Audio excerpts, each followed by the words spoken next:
Welcome to the Long Thread Podcast about spinning, stitching, and weaving by hand.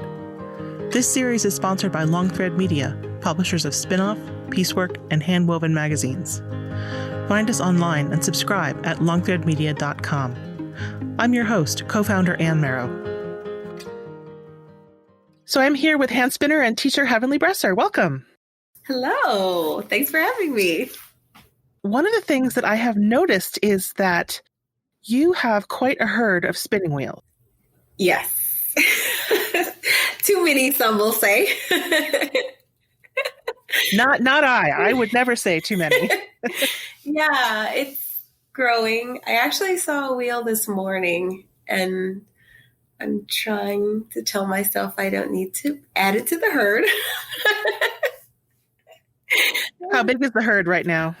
Oh, if I could count correctly, I would say I believe the herd is at 29 wheels now. Almost 30. Wow. So what made you decide to bring a new one into the herd? The new one is one that I do not currently have. So it is a different style of wheel. And it is what I believe to be a French wheel. So it has a triangular base at the bottom, and it looks similar to one of my Tyrolean wheels. So I'm so tempted to pick this one up, and the price is hard to pass up too, if I must say. How did you learn about all these different styles of wheels? Oh boy. Well, I would say searching online to see the different spinning wheel parts led me to see different styles of wheels, and also just seeing some of them for sale on different online sites. I was able to see different shapes, and I'm like, this is so cool. There are different kinds. I believe that's probably the first realization that there were different ones out there besides what I'm used to seeing, such as the American Saxony. It's a really popular style wheel, and most people see those and they're like, that's what a spinning wheel looks like. But then you find out there are castle style and so many others. So yeah. I don't know if I would say, would you spin on all of them? Would I spin on all of them? Yes, absolutely. My goal with the wheels that I have in my herd is to be able to spin on every single one of them. So at one point in time, I actually had all of them repaired and or already in working condition so that I can spin on them, on every single one of them if I decided to. Right now, I have a few that, maybe more than a few, that needs a little bit of a helping hand to get it back into tip-top shape. But yes, the plan is to fully restore those. When you say restore, you must be picking up wheels that some of us would be a little bit afraid to go near.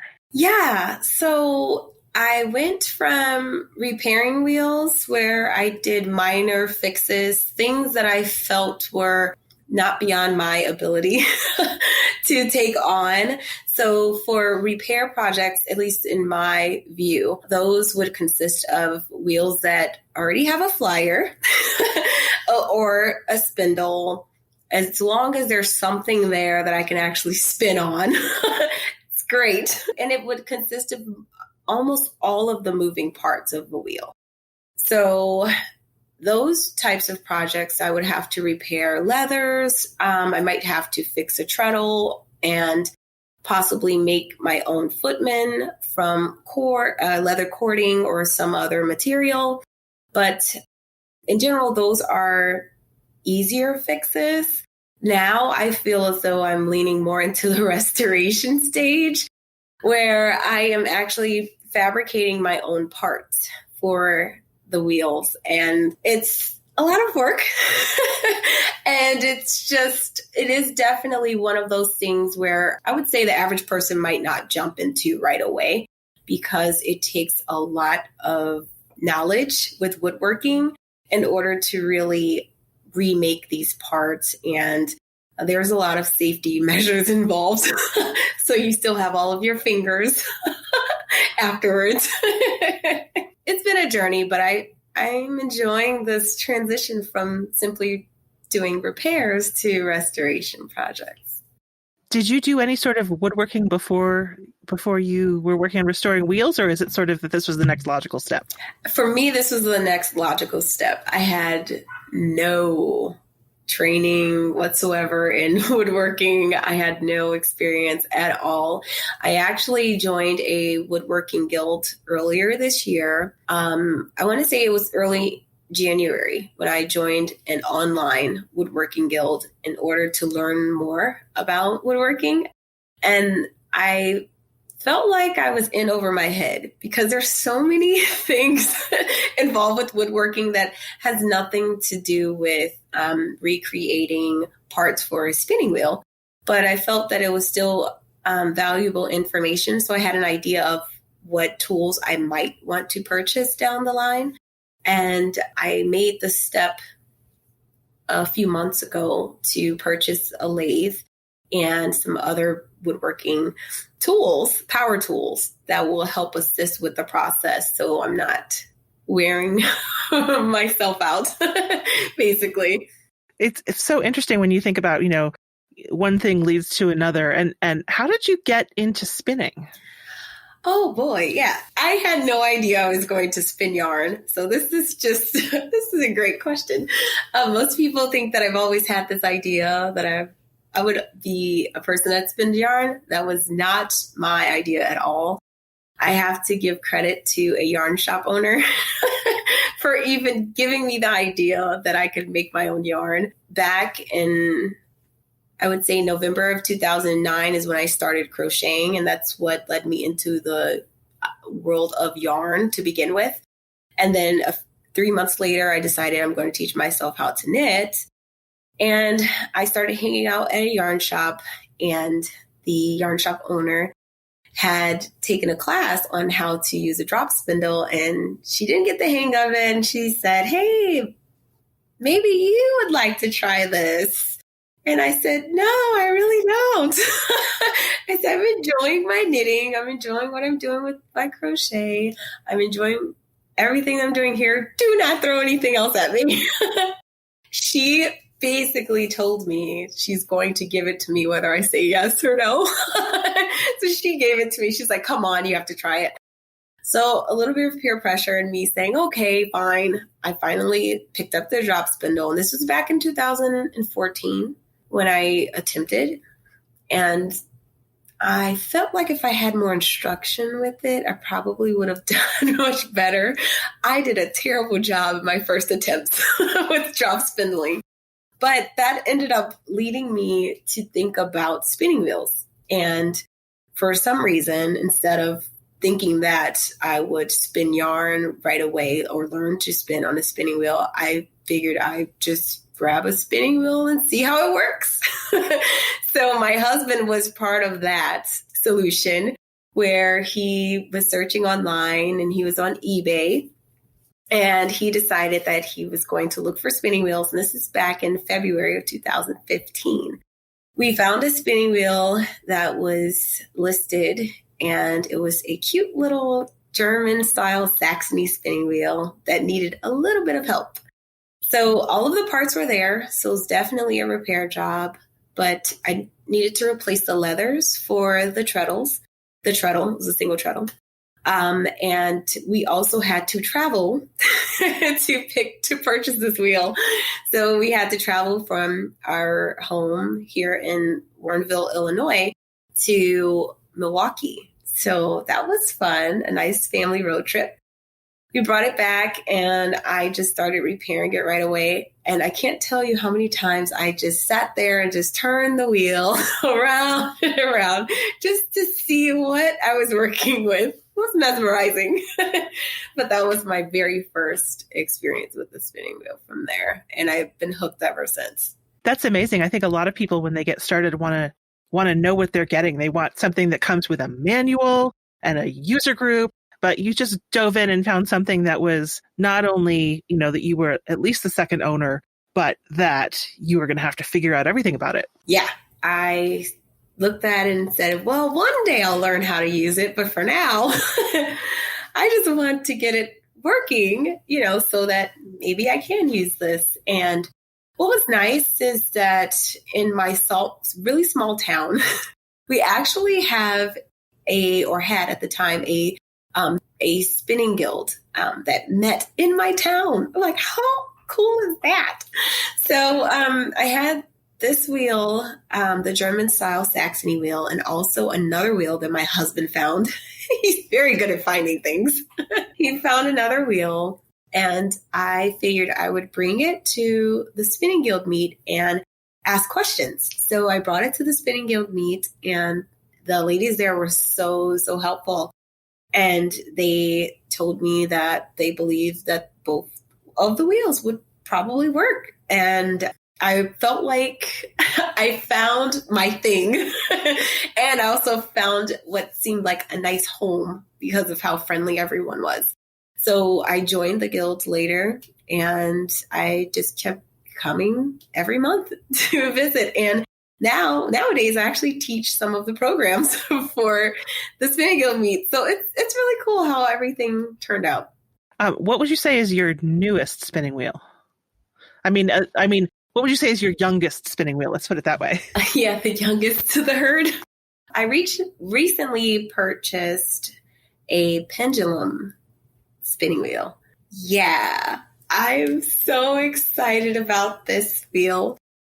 I've been looking for a pendulum wheel for a very, very, well, I can't say very, very long time. I haven't been spinning that long, but almost as long as I have been spinning, I've been looking for a unique wheel such as a pendulum wheel, and I found it. So I am happy. That's my newest one to the herd. But it actually has a date that's probably around 1864.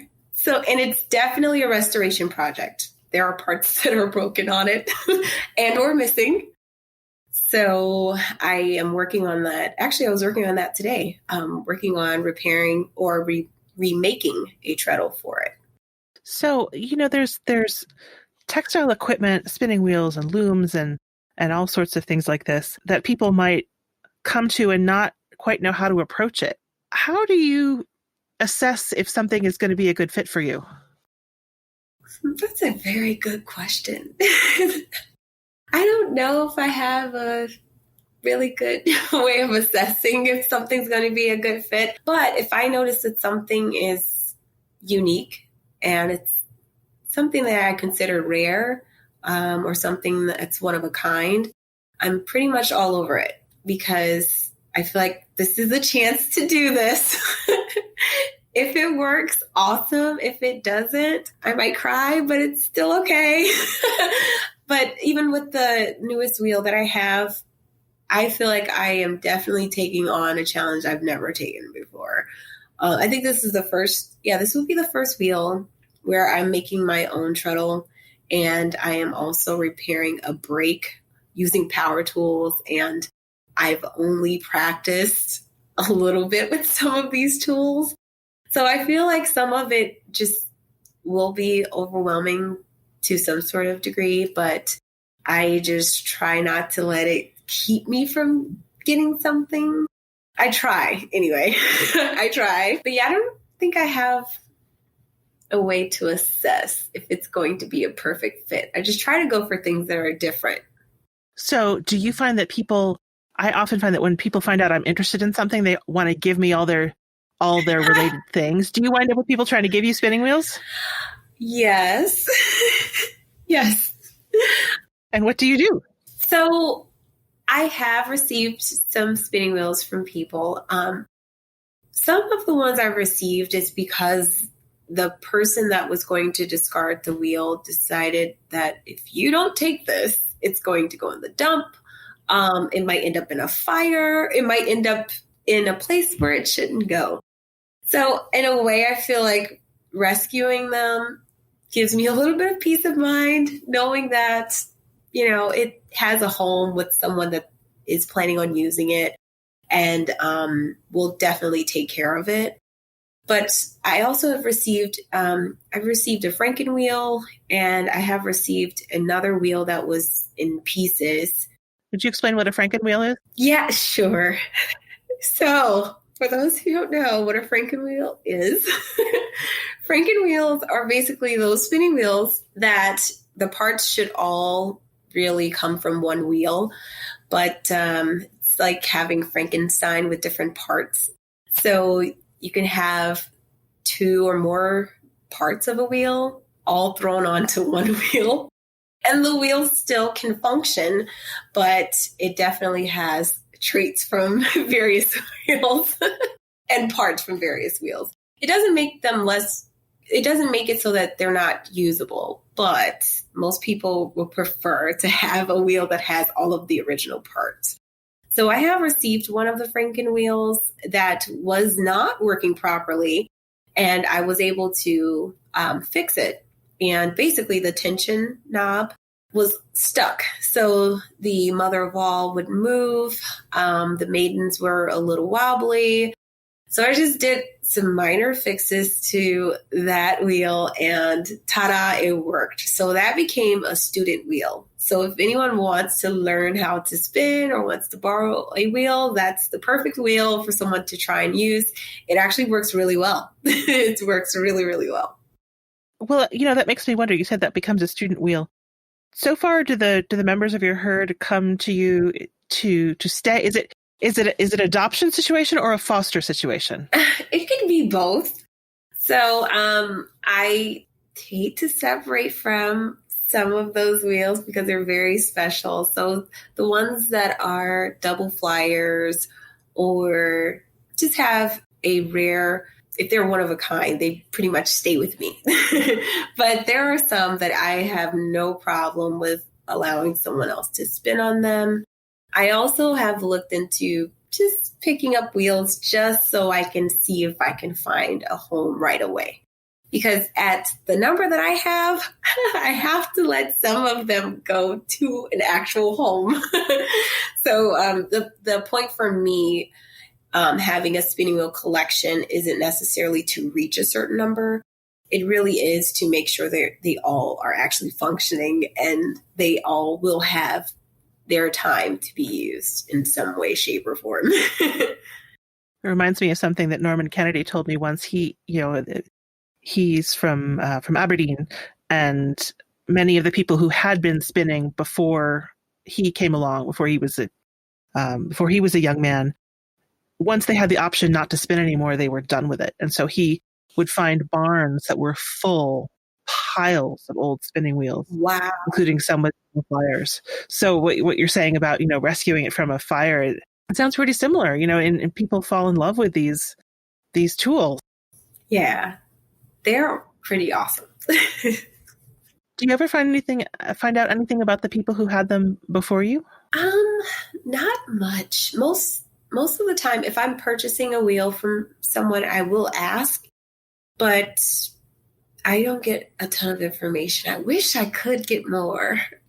Usually the sellers will say it belonged to a great grandmother, and they might say where they were from, but they don't know much about the wheel or if anyone else has had it before. So I don't usually get a lot of information from the people that sell them. And I think part of it is because I feel like there's a little bit of a gap in storytelling where, I feel like there's a disconnect. So some of the younger generation, as they're reselling these things, either they're not really attached to the story behind it, or maybe they weren't aware. So it's really hard for me to get a good amount of information. I wish I could. Well, it's just that, you mentioned you have a couple Tyrolean wheels and you're looking at a French one and you have an American one, and all of them somehow came to be with you in the middle of the United States. In the middle of the United States. The Midwest is a nice breeding ground for various spinning wheels. We receive, here in Illinois, I've seen a lot of wheels that are from Pennsylvania, some that have come from New York and Connecticut have made their way over here, but also tons of wheels from overseas. So we have Norwegian wheels from Minnesota that end up in our area sometimes. And then we also have a lot of Wisconsin spinning wheel makers that we end up with some of their wheels as well. So we get a lot of wheels from all different directions, which is nice. And then Also with immigration from years ago, people brought their wheels over. So that's like really nice of them to have brought it over with their families and, to make a new life here. And then we have a piece of history that's still around, which is, to me, is amazing. So amazing. Has your spinning changed since you've gotten different wheels? Like, do you either choose to find that one wheel is better for some things than others? Or, you mentioned having a wheel that has a spindle instead of a flyer, and that's not the most popular current style of spinning. Yeah. To what extent does the tool shape the artist, I guess?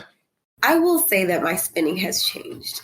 I never really thought of it that way. These are great questions. I never really thought of that way. But I do believe that my spinning has changed as a result of having various spinning wheels. I could say, for instance, one of the wheels that I have is a Swiss wheel, and the way that it's positioned, it is a lateral wheel so that you're able to sit on next to the wheel as opposed to in front of the wheel, like most people are used to.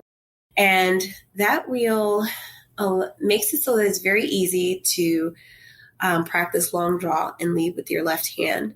So for people that want to practice that more, that's the perfect wheel, the perfect wheel for it. I do have other wheels that I feel that I could spin thinner yarns on much easier, much more efficiently. So my Canadian production wheel is one of those wheels. My Swedish accelerator wheel is one of those that it makes it so that you spin thin fast. And it's really relaxing too. I feel like the wheels, they all have their own little personality or little, quirks to them a bit. And I enjoy being able to choose based off of the project or based off of the size of the yarn or based off of the technique I want to spin with. So you have been doing a lot of teaching more and more over the last few years. And granted, this year we're all remote, but do other people spin on these wheels of yours, or is it something that you kind of enjoy in your home? Some of the wheels are really hard to transport. I'm picturing that pendulum wheel in the back of in a hatchback. Yeah. Oh, yeah. That one's probably going to stay put for a while. I have allowed others to spin on them, and most people are nervous to try them because they're so different, or they're just not used to, the style of wheel. But I also bring the newer babies, as I call them, to the spinning guild meets. So when we were meeting together, so some people were able to spin on the Swedish accelerator wheel. And they're like, oh, this is so awesome. I'm like, I told you, it's amazing. I would say I've probably brought at least 12 wheels to my spinning guild meet. For the different teaching opportunities, I'm usually traveling for those. So I don't have a way to really bring my special ones from home. I usually travel with my lindrum because it folds. I have a nice suitcase for it that makes sure it's protected if I'm flying with it. But other than that, I wish I could let more people try them. I think they'd enjoy them as much. It sounds like a great recruiting opportunity for your spinning guild. Yeah. Everybody join Heavenly Spinning Guild. You might get to try something special. Seriously. I mean, I bring them when I can. And it seems like all of the members, they enjoy seeing the different wheels that are out there. And many of the members have really unique wheels as well. So it's nice to see when everyone has a new show and tell. Like, my show and tell's a wheel. They're like, surprise, surprise. She has another one. Like, yep. Do you ever go see a wheel and decide it's not for you? Yes. I have turned down, I think, almost as many wheels as I have. I'm really surprised when some spinners will tell me they haven't seen wheels anywhere. I'm like, we have a ton here in Illinois. And not all of them are ones that really catch my eye. And some of them, I will turn them down because they are very similar to one that I have. And based off of the drive system, or just depending on how the repair, like if it needs repairs or not, or again, if things are completely missing. It really depends on that before I decide if I'm going to take a dive into that. And if I find something I see that someone else might like, I will let them know that, hey, I saw this at a flea market. You might want to check this out. This looks like something you're looking for. So I keep my eyes open for others too. So it's not just grab all the wheels, but I save some for others to get a chance to get their hands on as well. I've found that, I love doing one thing and then I don't have time for what I originally started with. Do you find that your love of spinning wheels takes away from your love of spinning, or do you find time for both? I find time for both, and I made it so that I try to remember to spin every day, even if it's just for a little bit of time. If I can't get to my wheel, I do have my supported spindles that I'll go to, or a drop spindle in case I'm a passenger or driving somewhere for some reason. I have something I can spin on my lap carefully, safely, but I do make it so that I have time to spin on them. I am really excited to fix them. So I try to work through a project and consistently work through repairing one wheel at a time if I can. And that way I can test it right away and then I can spin on it right away. Now that I have more power tools, that is a little more challenging because I have spare pieces of wood that could work as a treadle for something else. And I'm thinking if I could save time by just making 2 of these, or if I could save time by, making an extra part just in case this doesn't work out, then, that would be helpful. But then that does take away from spinning time if I, start doing that. But so far it hasn't. But I do feel as though sometimes my spinning takes away from my knitting. And I love knitting. So, and I love crocheting too. But there are some projects that I want to finish, and I see my wheel, or any wheel really, and I'm thinking, oh, I could be spinning right now. So yeah, it's really a hard thing, but almost a good thing. At least it's there. So it's not going anywhere. But you mentioned that it might save time if you made 2 treadles, but some of your wheels are pretty different from each other. Makes me wonder, when you're working on repairing a wheel, are you trying to make it functional or trying to make it what it looked like? Are you going for like a visual restoration, or how do you decide what to do? Both. So I definitely want it to function.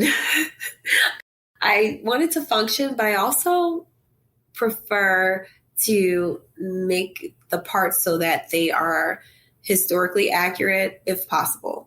So I spend a lot of time, I spend a lot of time online researching, looking in books, trying to find anything that resembles a wheel I have if I have no reference whatsoever. And from different photos of wheels that others might own, or, that they might have shared online to let people know that they have a show and tell.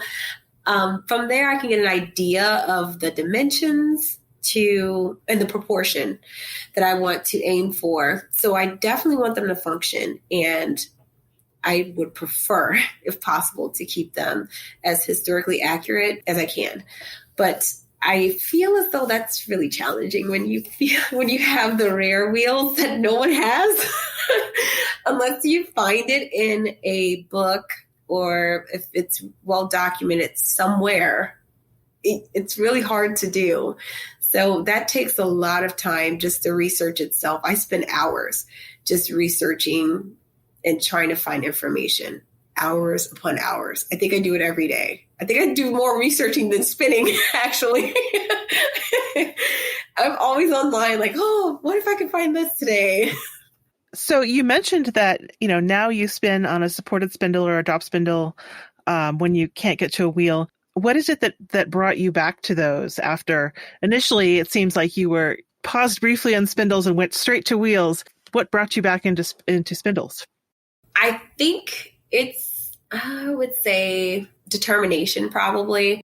I don't like to feel defeated in any area. So if I if I am not catching on to something, I'm going to revisit it at some point, see how I can,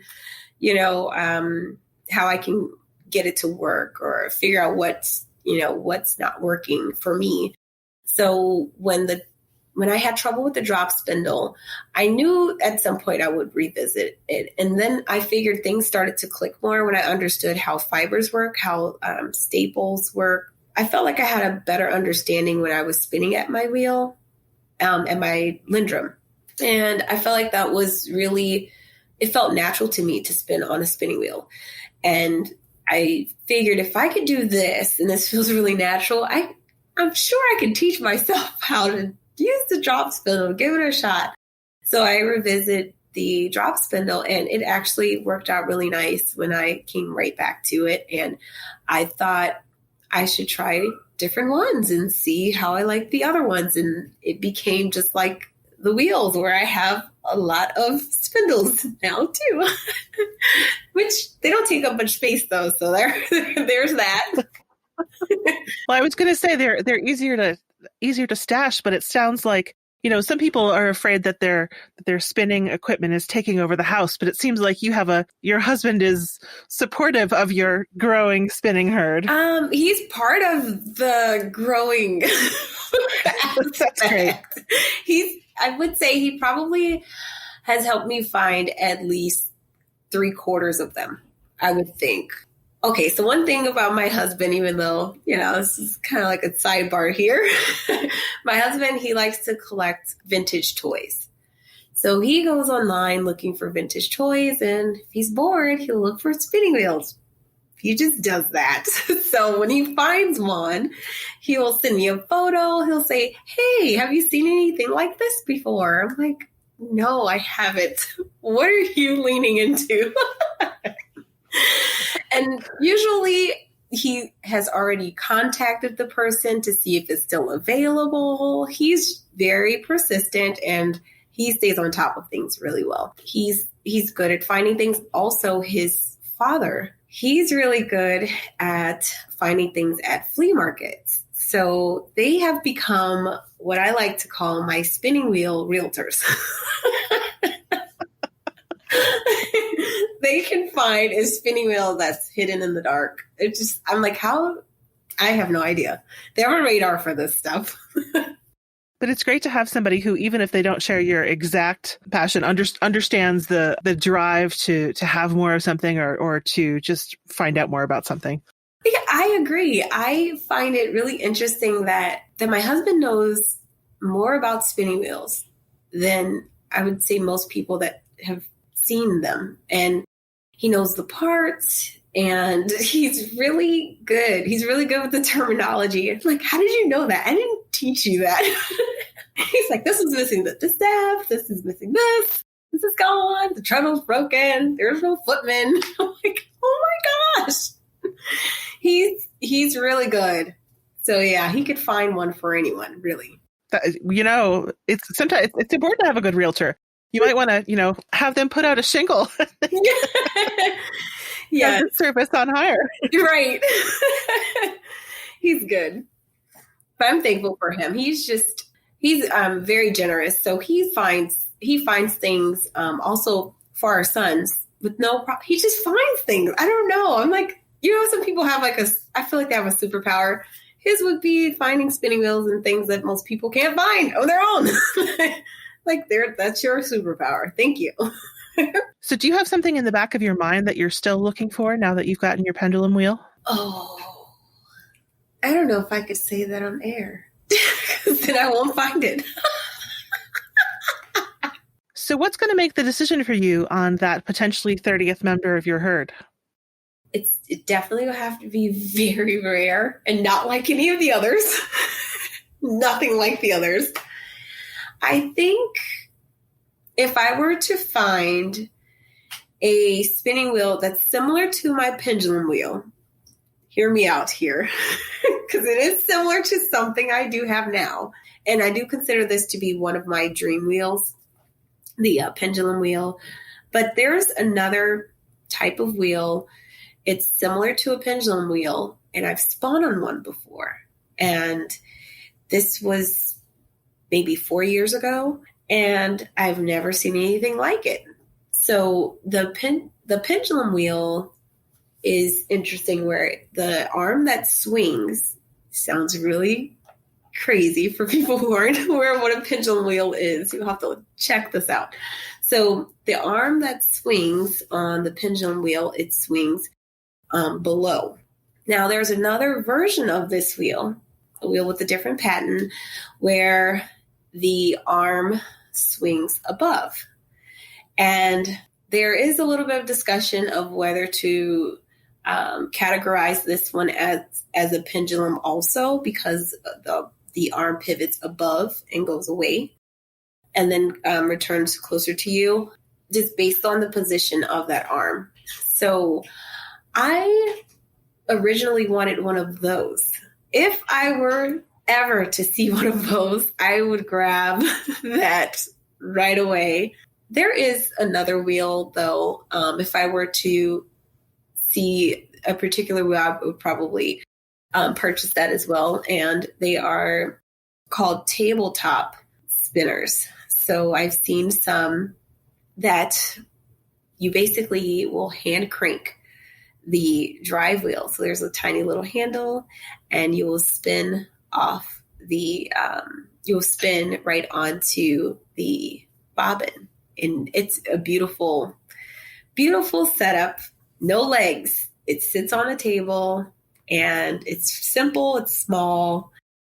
And I probably would grab one of those. Oh, another one comes to mind. Okay, so maybe I do need more than 30.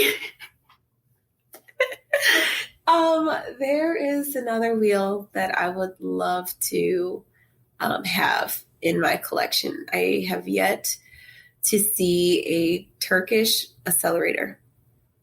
I would love one of those. Those are pretty small as well, and they can sit on a table easily. And I would like that. That's different. It's different. So you mentioned a tabletop wheel, but not like a charka? No. Does it have a flyer? It has a flyer. Yeah, it would have a flyer and bobbin assembly. Yeah, I would like one of those. That would be great. And some of them actually have a long distaff right in the middle, and also a water bowl that's attached to the distaff or off to the side. Amazing. Just amazing. Wow. It would make you feel like Rumpelstiltskin. You could spin off your distaff through your water and you could spin your flax. Yeah, you'd be surprised at the different types of spinning wheels that are out there. They're really impressive. It's mind-blowing. It really is. Well, thank you so much, Heavenly. You've blown my mind, and I don't know whether we have helped you put your other Saxony out of your mind for the moment, or if you've talked yourself into getting another one. But I think you've probably gotten a lot of us interested in what we can learn about old wheels. So thanks a lot. You're welcome. Take care. Thank you for listening to the Long Thread podcast. If you enjoyed this episode, please rate the show and leave us a comment on Apple Podcasts or your favorite podcast platform. Thanks again.